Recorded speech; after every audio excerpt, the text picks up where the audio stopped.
Go. Binge Drinking in Sioux County by Amber Dahl, Sarah Spar, and Olivia Pellegrino.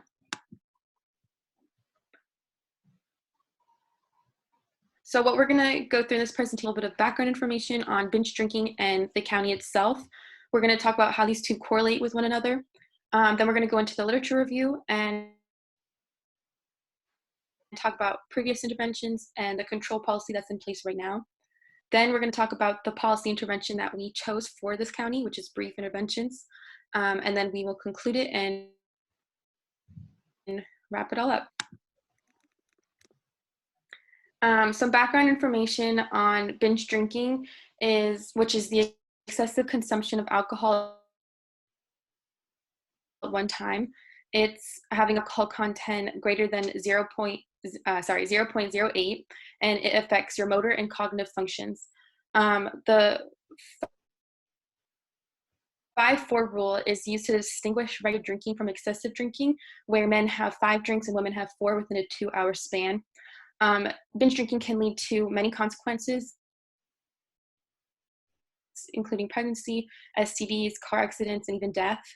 The county that we chose was Sioux County, and this is in southern North Dakota. It's in Standing Rock Indian Reservation, and the people that occupied that area is known as the Sioux tribe. We chose this because it has the highest prevalence of binge drinking and heavy drinking within the US. So binge drinking physically damages your brain, and so we know this because we found that by testing animals, and we found that it resulted in neurodegeneration, which damages your cells in the brain and impairs genes as well. Like I mentioned, binge it has a higher risk of serious injury and aggressive behavior. So because of this, the government increased the drinking age to 21 in 1984. And this actually helped because states with strong policy environments had reduced rates of the high-risk drinking outcomes. Okay, so next we're going to talk about the study objective. The purpose of this research is to address the major issue of binge drinking in Sioux County. Drinking is associated with 88,000 deaths and 2.5 million years of potential life lost each year within the U.S., as well as the development of countless chronic diseases.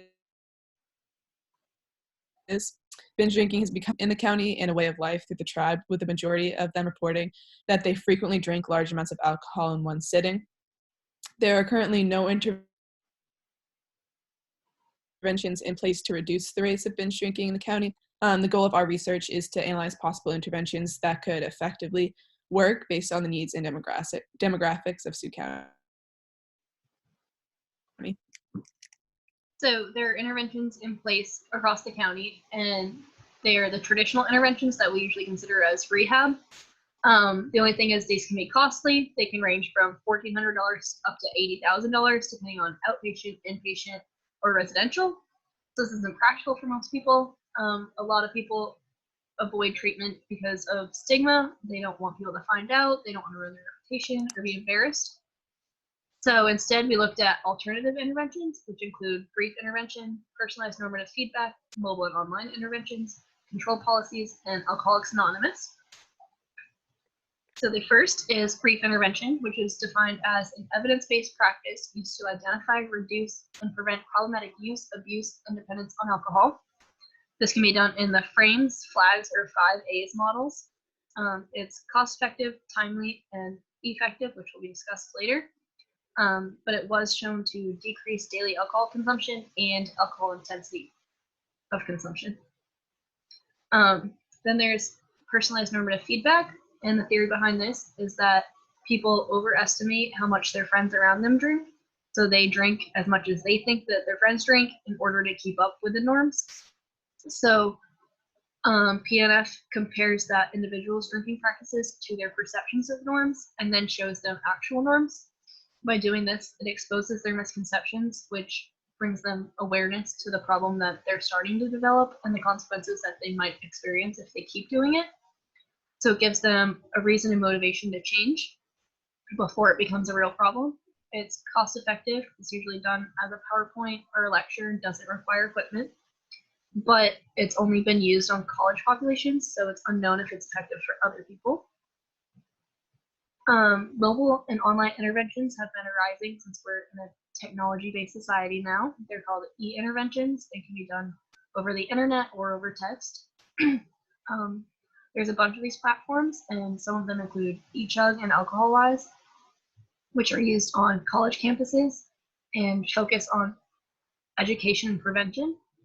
There are some smartphone apps in place or being developed that work on monitoring, developing goals, and helping an individual deal with their problem on their own at their home. And some places implement mobile delivery where they program texts that are sent to an individual at certain times to monitor their alcohol, remind them of their goals, and just hold them accountable. And these are all new, so the effectiveness isn't known yet. But it's fast, it's convenient, it gets rid of the stigma because it's private, and it's really cheap. It's usually free or a few dollars for an app. The only thing is it relies on that individual to accurately self-report their consumption. The states and the federal government have many ways to go about controlling alcohol, whether this be by price or access to it. So we decided to look at increasing taxes, controlling advertising, lowering blood alcohol content, alcohol interlocks, sobriety checkpoints in dry versus moist counties.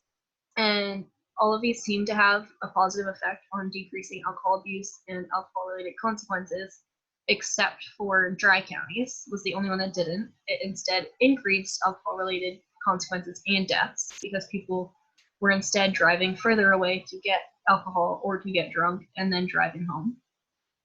So if all of the other ones are used together in a systematic way, the county will likely see improvements on alcohol abuse.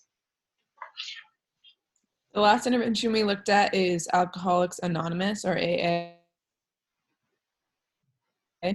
It's a self-supporting organization that offers a safe space for people with alcohol addiction to build confidence and find support. It's low cost, as all the funding from AA comes from donations from members that they have helped. A study done by Kresman in 2007 found that AA is as effective as other forms of treatment and can actually lower the cost of healthcare. There are also testimonies that claim the 12-step program is very beneficial. However, this is not a preventative measure as there is no screening for AA, so anyone that joins does so by choice. They're not able to identify that their drinking is a problem, so they would not choose to go here, and it wouldn't be a helpful measure for them.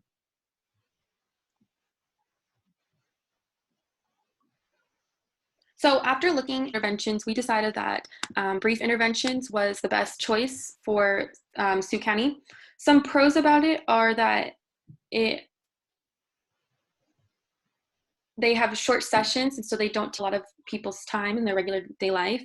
It also targets abusive drinkers, and so Sioux County has a high percentage of violent drinkers, which will make them a great candidate for this intervention. It's also cost effective. Sioux County has a high poverty rate, and so this will make it easier for the county to implement. It's also easy to access. It'll be in the regular checkups and things like that, so everybody will be more likely to participate because it's on their own time and terms. Some cons about this intervention are that it could be seen as a secondary or tertiary prevention method, and so with this, the majority of the county already has issues, and so the hope is that it'll eventually turn into a primary prevention method. It's also can be seen as a slow process, but with treating alcoholism, it takes time and a quick fix, so it'll take years to recover from all the health issues that arise from this. Lastly, you must be self-motivated to benefit from, which can be difficult, but the intervention is geared towards improving people's lives forever and not just being a quick fix.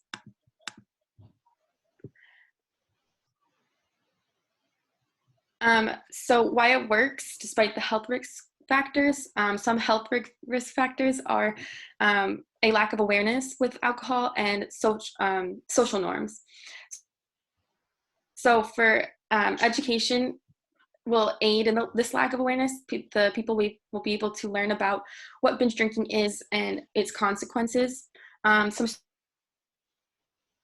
social norms about this are within the county are that it's common to drink.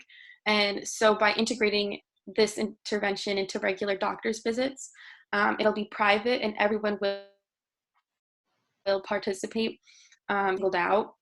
And then lastly, the regular screening will become a new norm. So everybody will be educated on this topic.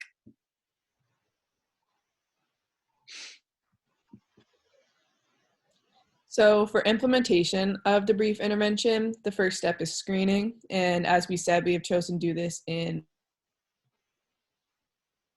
during their regular checkups with their physician. This would help to identify the issue or identify people at risk before any consequences are present. And it's more convenient as they'll already be there for their checkup.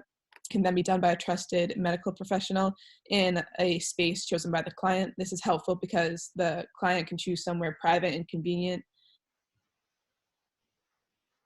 This would be good because some people find it embarrassing or stigmatizing to admit they have a problem with drinking, and they might want to keep it more private.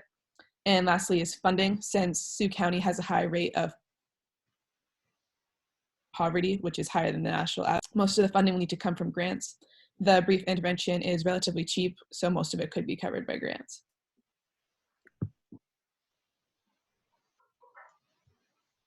In conclusion, drinking in excess is associated with many health risks and has dangerous consequences. Binge drinking is a health concern in Sioux County and needs to be addressed. While there are multiple preventative measures and interventions available, brief intervention would be the most effective based on the needs and demographics of the county.